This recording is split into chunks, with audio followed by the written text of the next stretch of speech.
Eli had always liked the old tree at the edge of the park. It stood alone on a small hill, its roots curling out of the ground like giant fingers and its branches stretching so wide they seemed to hold up the sky. Most people walked past it without noticing, but Eli noticed everything. One afternoon, while chasing a red kite that had slipped from his hands, Eli ran straight into the tree.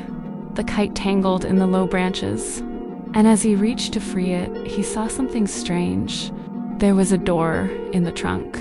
It was small and round, no taller than his shoulder, with a brass knob that glowed like it had just been polished.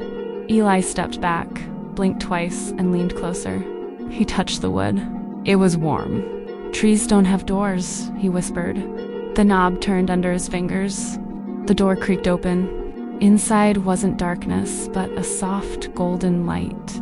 A narrow staircase spiraled downward, carved neatly into the wood as if the tree had grown around it on purpose. Eli hesitated only a moment before stepping inside. The door closed gently behind him. He walked down and down until the staircase opened into a vast underground room. It was a library. Shelves stretched in every direction, filled with books of every size and color. Some floated in midair, others rearranged themselves quietly. Tiny, glowing creatures fluttered like living sparks between the shelves, humming soft melodies. "Hello?" Eli called. A voice answered from somewhere above. "You found it." A ladder rolled across the floor by itself, and a book slid from a high shelf, landing gently in Eli's hands. On its cover, written in shining letters, were the words, "The stories that haven't happened yet." Eli opened it. The pages were blank. "Why is it empty?" he asked. "Because," said the voice, now warm and close, "it's waiting for you." A small figure stepped out from behind a shelf, a girl made of light and leaves, her hair like thin vines. She smiled. "This tree grows stories," she said, "but it needs someone who can find them." Eli looked down at the book, then back at her.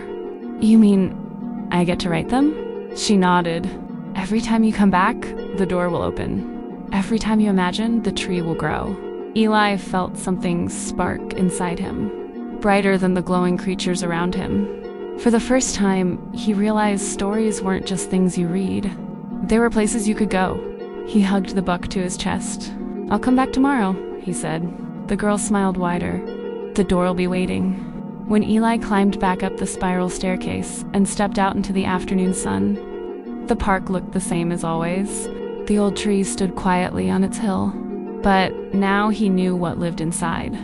And every day after that, whenever the world felt too small, Eli returned to the tree, opened the hidden door, and wrote new worlds into existence, one blank page at a time.